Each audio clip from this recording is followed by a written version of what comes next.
हम्म तो last term पे हमने यहाँ पर छोड़ा था, that is how to find the factors of the polynomial and जितने डिग्री उतने ही गुणनखंड या फैक्टर। ठीक है, तो ये लास्ट टर्म पे था और इसी के आगे हम आज शुरू करेंगे। तो इसको शुरू करने से पहले हम या फिर फैक्टराइजेशन में जो मेन है वो यूज़ है पॉलिनोमियल्स का रिमाइंडर थ्योरम और फैक्टर थ्योरम, जो कि रिमाइंडर थ्योरम रिमाइंडर डायरेक्ट निकालना बता देता है और लॉन्ग डिवीजन मेथड से बचा लेता है, और फैक्टर उसे कहते हैं जो टर्म किसी पॉलिनोमियल को कम्प्लीटली डिवाइड कर ले। और उसमें हमने सारी चीज़ें ऐसी बताई एंड फिर बताया था कि ये फैक्टर्स हम कैसे निकाल ले रहे थे।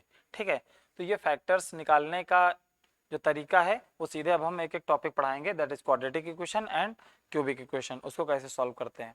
तो अब पॉलिनोमियल से हम आते हैं इक्वेशन पे। तो इक्वेशन होती क्या है, दैट इज, सबसे पहले यहीं पर एक छोटा सा टर्म बता देते हैं, इक्वेशन क्या होती है।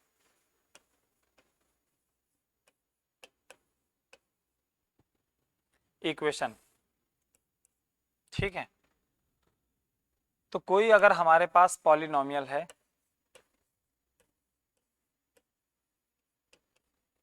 उस पॉलिनोमियल को अगर जीरो से इक्वेट कर दो तो हम उसे क्या कहते हैं, इक्वेशन कहते हैं। जैसे एग्जांपल के लिए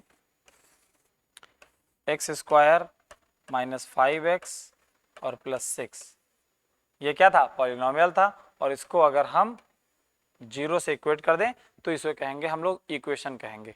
ठीक है, ये लो, और ये क्वाड्रेटिक पॉलिनोमियल था क्योंकि डिग्री 2 थी इसकी, लेकिन अब ये इक्वेशन कहलाएगा, तो इसलिए ये क्वाड्रेटिक इक्वेशन है। और इसी तरह कोई क्यूबिक पॉलिनोमियल को जीरो से इक्वेट करेंगे तो वो हमारे पास आ जाएगा क्यूबिक पॉलिनोमियल, क्यूबिक इक्वेशन। तो इनके फैक्टर निकालना है, कैसे फैक्टराइज करेंगे ये हम बताते हैं। तो दो केसेस में पढ़ते हैं। अब एक टॉपिक हम लोग स्टार्ट कर रहे हैं, that is quadratic equation.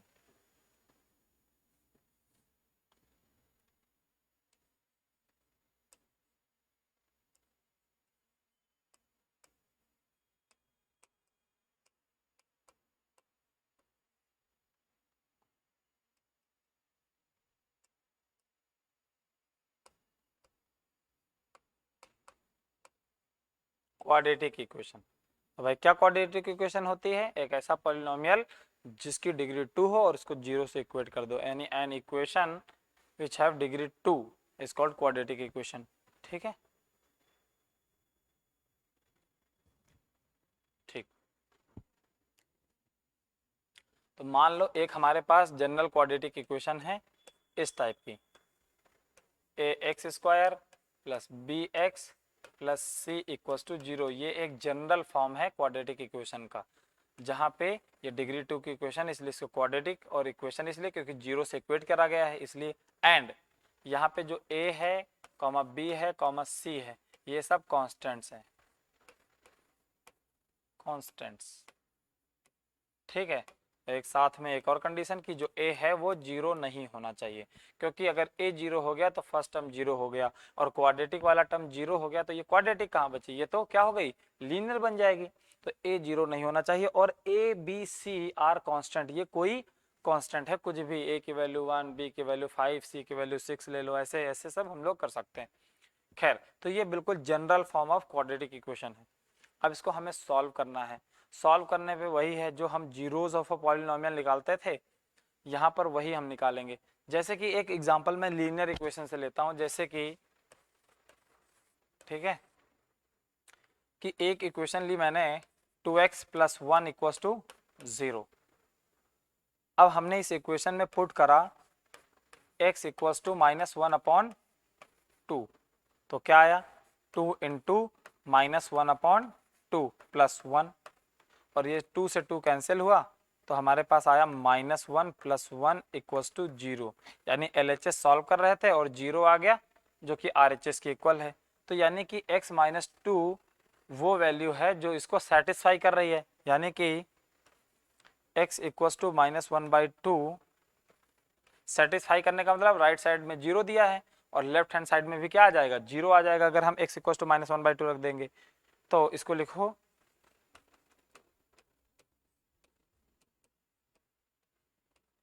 x equal to -1/2 satisfies the equation, इसीलिए so x इक्वल टू -1/2 को हम लोग बोलते हैं रूट्स ऑफ द इक्वेशन। क्या बोलते हैं? Roots of the equation.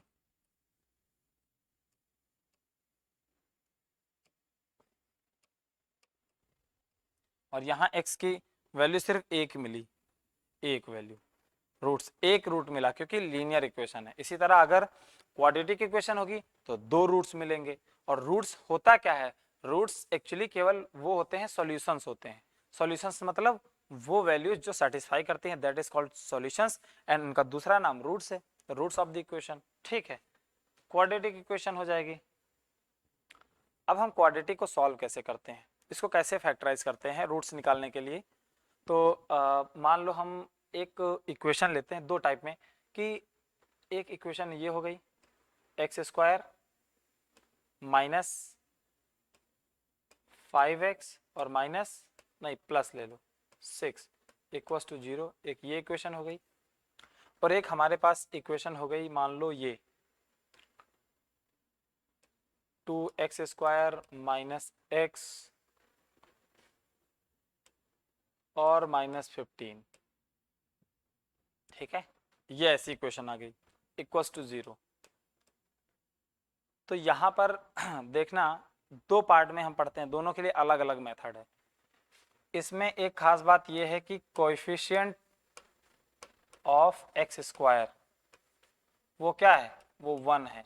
यानी कि यहाँ पर कोएफिशिएंट x² का कोएफिशिएंट का मतलब है x² के साथ जो मल्टीप्लाई है। जैसे यहाँ पर x² के साथ क्या मल्टीप्लाई था? a मल्टीप्लाई था, तो a हो गया कोएफिशिएंट ऑफ x²। यहाँ पर कोएफिशिएंट ऑफ x² 1 है और यहाँ पर कोएफिशिएंट ऑफ x² क्या है? 1 नहीं है,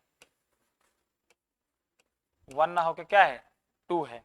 तो दो केसेस में पढ़ते हैं क्वाड्रेटिक इक्वेशन को, जब कोएफिशिएंट ऑफ x² 1 हो तब, और जब 1 ना हो यानी 1 के अलावा कुछ भी हो। अब हम यहाँ पर इसको 2 ना लिख के ये लिख देते हैं,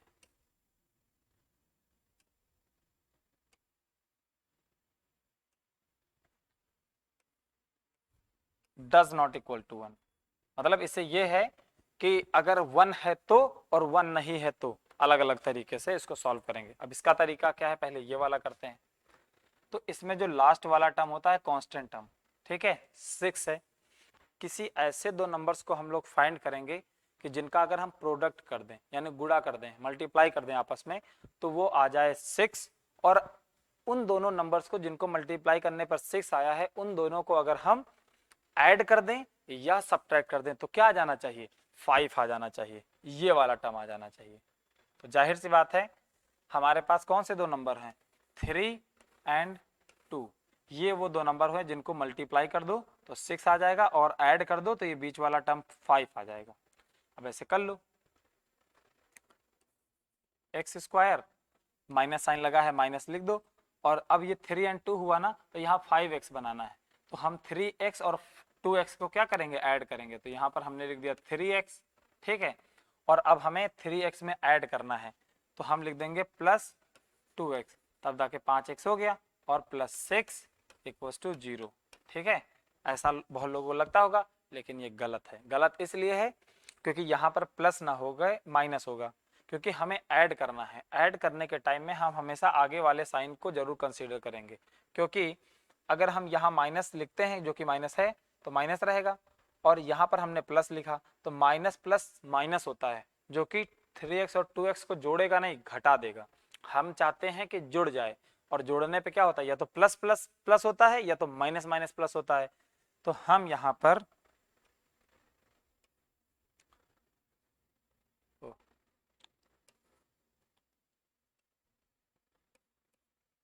-3x में हम चाहते हैं 2x ऐड हो जाए, तो हम यहाँ पर माइनस का साइन लगाएंगे, तभी तो माइनस माइनस प्लस होगा। अच्छा, बहुत लोगों को लगता होगा सर यहाँ भी प्लस कर दो, यहाँ भी प्लस कर दो, और उसके बाद 5x आ जाएगा। तो दिक्कत ये है कि हम माइनस का 5x लाना चाहते हैं ना, दोनों प्लस कर देंगे तो प्लस का 5x आ जाएगा, हमें इसलिए नेगेटिव रखना ही पड़ेगा। और एक नेगेटिव रखा अच्छा रखा क्यों, क्योंकि यहाँ पर नेगेटिव है, चलो ठीक है। तो -3x, और अगर हम चाहते हैं कि 3x में 2x ऐड हो जाए तो हमें यहाँ पर भी माइनस लगाना पड़ेगा, क्योंकि हमेशा इस साइन का, जो आगे साइन लिखा होता है, इसका इंपॉर्टेंस होता है। ये क्या लिखा है इसके बेसिस से पीछे वाला डिसाइड होता है। अब देखो माइनस माइनस प्लस हो गया कि नहीं हो गया, और ये जुड़ के माइनस का 5x हो जाएगा। अब देखो दो दो की पेयरिंग कर लो, टोटल 4 टर्म हो गए। तो इसमें इन दोनों में क्या कॉमन है, x कॉमन है भाई, यहाँ x स्क्वायर है मतलब x इंटू एक्स, और यहाँ 3x है, तो यहाँ पर हम x कॉमन ले लेंगे, क्योंकि यहाँ से x स्क्वायर था, x एक निकल गया बाहर तो सिर्फ x बचा, और यहाँ 3x था, x निकल गया तो सिर्फ -3 बचा। ये लो, यहाँ पर ये -2 है तो माइनस, और दोनों में क्या ले सकते हैं कॉमन, 2 ले सकते हैं, क्योंकि ये 6 को 2 इंटू 3 ही तो लिखेंगे, तो 2।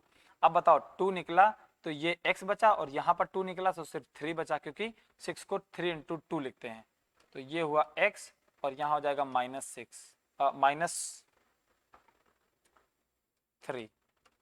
Equals to 0। अच्छा बहुत से लोग यहाँ पर कंफ्यूज हो जाएंगे कि सर यहाँ तो प्लस था, यहाँ पर माइनस कैसे हुआ, तो माइनस इसलिए हुआ क्योंकि हमने माइनस साइन पूरा बाहर ले लिया। जब इसको ब्रैकेट में कर दिया कि नहीं कर दिया, अब देखो -2 अंदर जाएगा तो -2x हो जाएगा, और -3 में मल्टीप्लाई होगा तो माइनस माइनस प्लस हो जाएगा कि नहीं हो जाएगा, यानी कि ये सही है।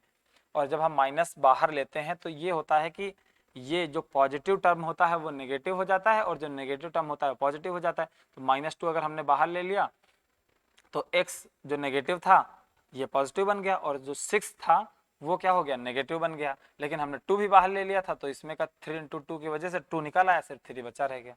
ये अब देखो ये एक टर्म रहा और एक ये एक टर्म रहा, और दोनों में x -3 सेम है, इसलिए हमने इसको भी बाहर निकाल लिया, अलग से रख लिया, और एक दूसरा ब्रैकेट स्टार्ट किया।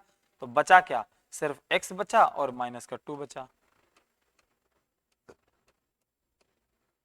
ये लो,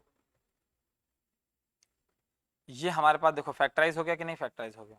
ये लो, इसी तरह तो दोनों गुणनखंड हमने निकाले थे, फैक्टराइजेशन निकाले थे लास्ट वाली क्लास में।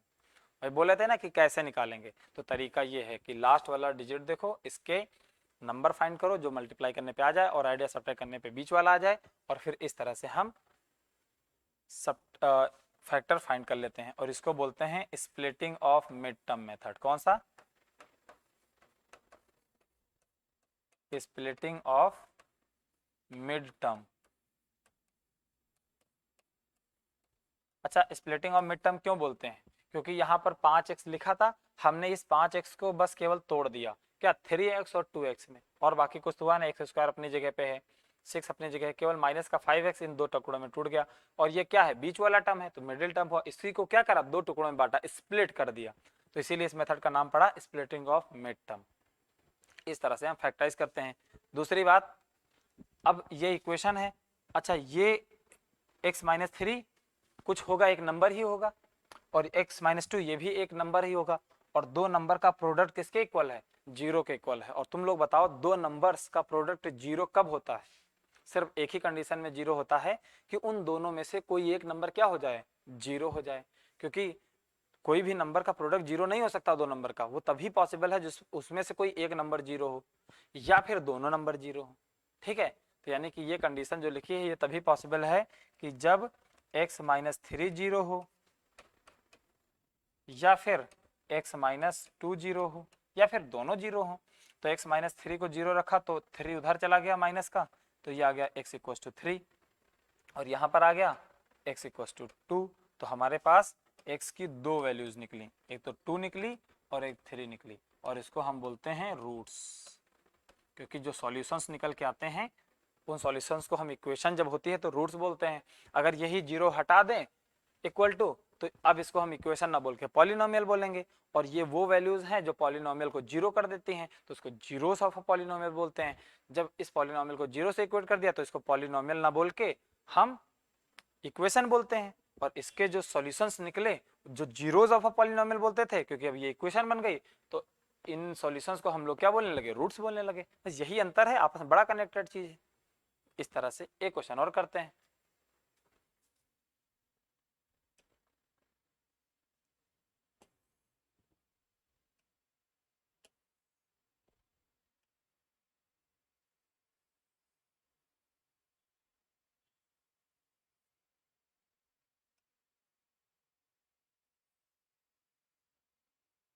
एग्जाम्पल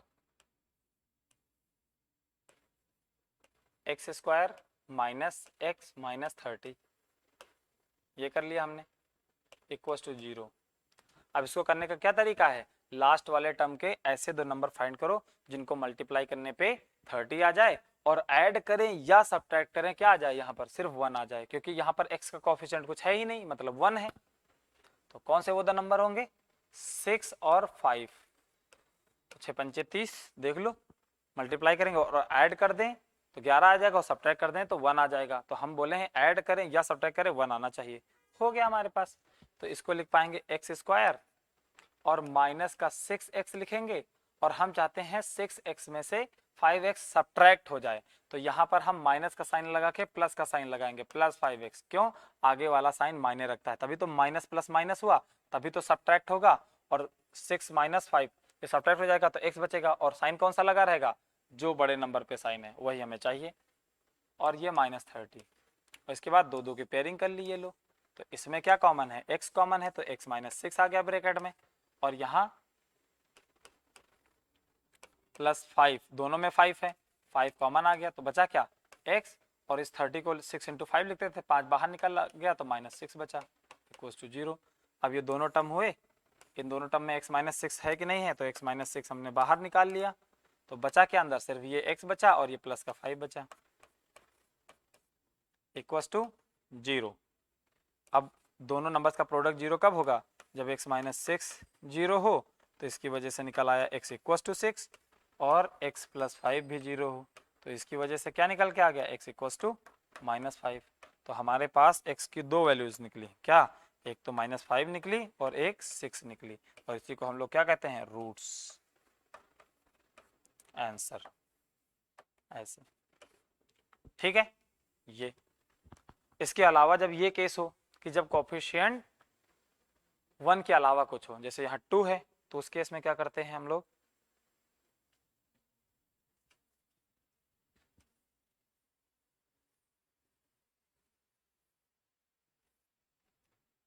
ठीक, ऐसे केस को करने के लिए हम ये जो आगे वाला कोफिशिएंट है ये ना, इसको हम लोग मल्टीप्लाई करते हैं 15 से, 15 यानी लास्ट वाले टर्म से। जब कभी ऐसा होता है कि एक्स स्क्वायर का कोफिशिएंट अगर 1 ना हो, 1 के अलावा कोई नंबर हो, तो ये हम नंबर इसमें कांस्टेंट टर्म में पीछे वाले में मल्टीप्लाई कर देते हैं। तो हमारे पास ये कितना आ गया, 15 इंटू 2 जो कि आया 30, और अब हम इस 30 के ऐसे दो नंबर ढूंढेंगे जिनको मल्टीप्लाई कर दें तो 30 आ जाए, और ऐड या सब्ट्रैक्ट कर दें तो 1 आ जाए। यहाँ पर 1 है, समझ में आया। तो अगेन वही दो नंबर होंगे 6 और 5, ये वो दो नंबर होंगे जिनको मल्टीप्लाई करने पे क्या है 30। 30 इसलिए क्योंकि आगे वाला नंबर मल्टीप्लाई होगा 15 में तो वो 30 आ जाएगा, और अब इसके ढूंढेंगे, इसके ढूंढने में नहीं लग जाएंगे।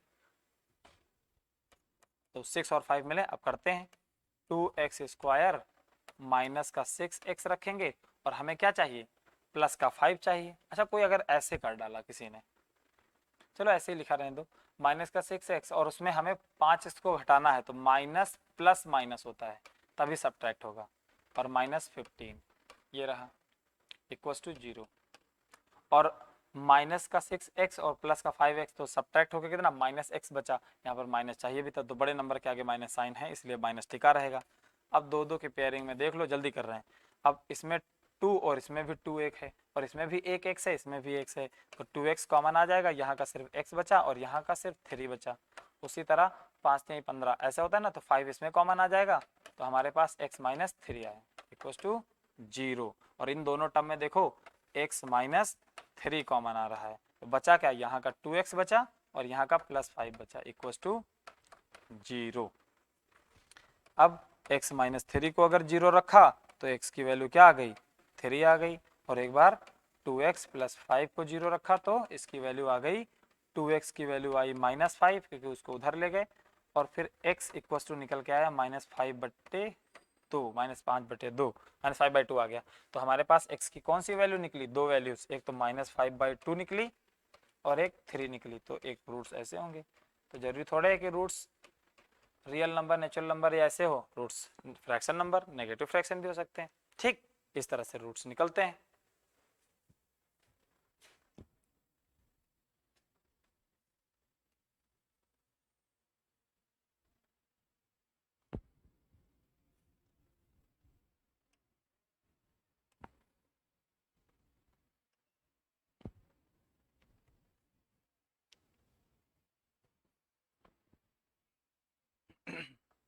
एक चीज दिखाते हैं, जैसे यही इक्वेशन है हमारे पास, कौन सी है, 2x² minus x minus 15 equals to 0, और हम सॉल्व कर चुके हैं।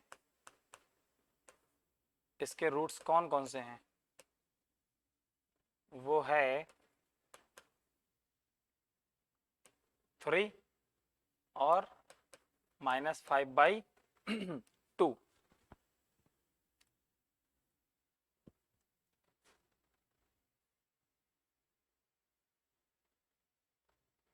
तो ये देखो,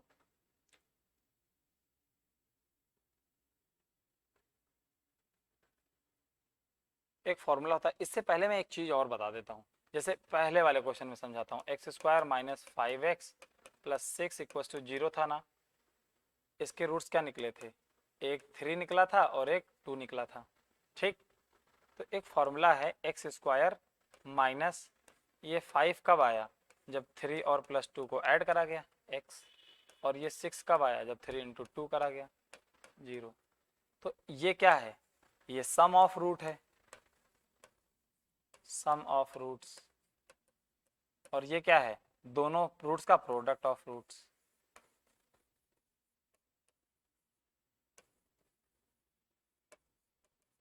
ये प्रोडक्ट ऑफ रूट्स है। यानी कि अगर हमें रूट्स पता हो तो एक देखो फॉर्मूला बन गया कि लेट, ये देखो ये कॉन्सेप्ट बताने जा रहे हैं कि let alpha comma beta are the roots of, एक इक्वेशन है ax² plus bx plus c equals to 0, then, ठीक है, वो इक्वेशन हम इस तरह से लिख सकते हैं, then equation can be written as,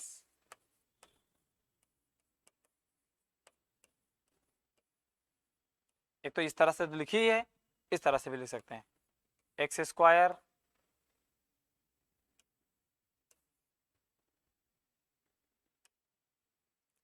x² minus sum of roots into x plus product of roots.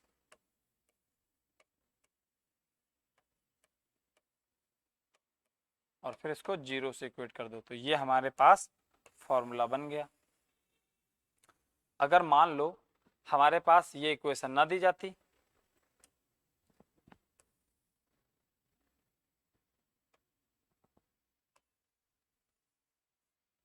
ये लो, और सिर्फ ये क्वेश्चन दे दिया जाता कि if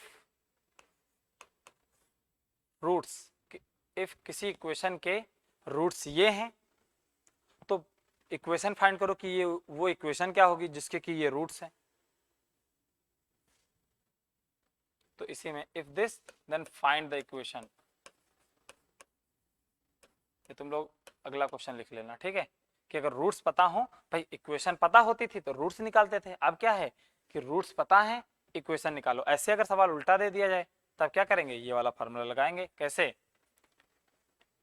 x² minus sum of root, root में इन दोनों को रूट्स को ऐड कर दो, तो 3 और प्लस किया, किसको जोड़ा मैंने, -5/2 को ऐड करा इंटू x, और प्लस प्रोडक्ट ऑफ रूट, तो 3 में मल्टीप्लाई करेंगे -5/2 और इक्वेटिंग टू 0, तो x² माइनस, खैर ब्रैकेट के अंदर अभी सॉल्व करें तो ये प्लस माइनस माइनस होता है, माइनस रह जाएगा, और 3 इंटू 2 यानी 6 -5/2, ये आ गया, और ये आ गया x, और उसी तरह -15 हुआ और प्लस पहले से लगा है तो प्लस माइनस माइनस होता है, तो -15/2 आ जाएगा इक्वल्स टू 0। हमारे पास सॉल्व होकर कितना आया, x² -6 माइनस 1 तो 1/2 x और -15/2 ये हो गया। इसके नीचे एलसीएम ले लोगे, कुछ नहीं है तो 1 लिख दोगे, क्योंकि एलसीएम 2 आएगा तो ऊपर भी 2 से मल्टीप्लाई और नीचे भी 2 से मल्टीप्लाई, ये तो एलसीएम 2 बराबर हो गया, इसको एक बार लिख दो। ये हमारे पास आ गया 2x² -x और -15 और ये किसके इक्वल हो गया, 0 से इक्वल हो गया। और इसके नीचे 1 रख के क्या कर दो, क्रॉस मल्टीप्लाई, क्रॉस मल्टीप्लाई तो 1 इससे मल्टीप्लाई हुआ, 2 0 से मल्टीप्लाई हुआ तो 0 ही रहा।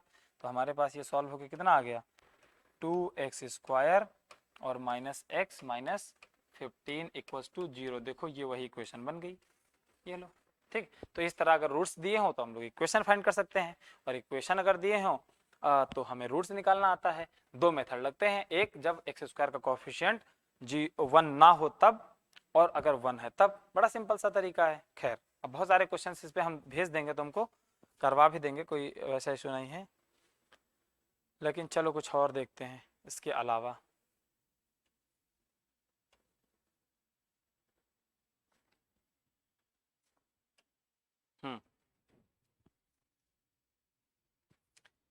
एक तरीका ये होता है कि फाइंड द रूट्स। अच्छा वो तो छोड़ो, एक और छोटी सी बात बता देते हैं।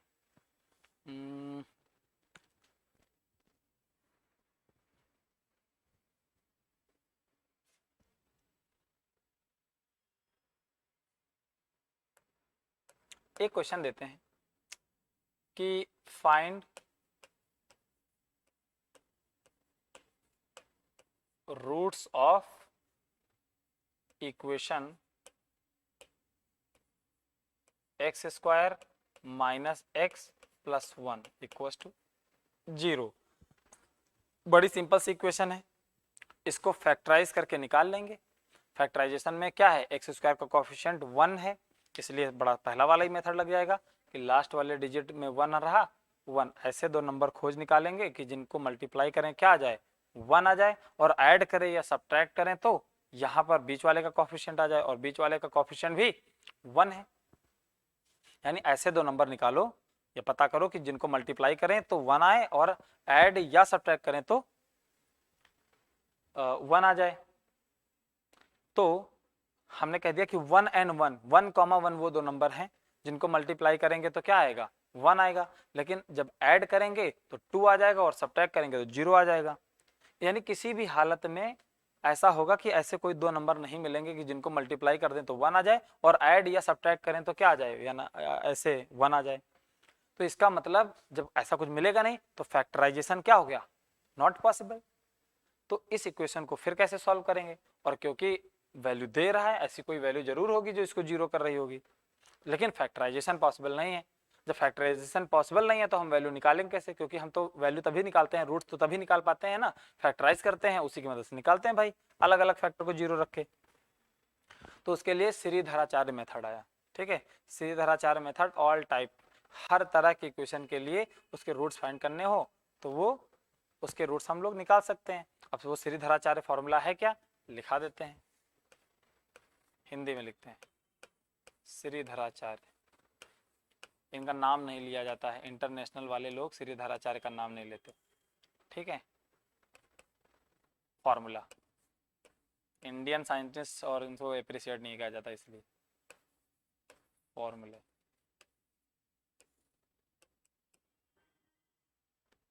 खैर अब वो फॉर्मूले नहीं, फॉर्मूला सिर्फ।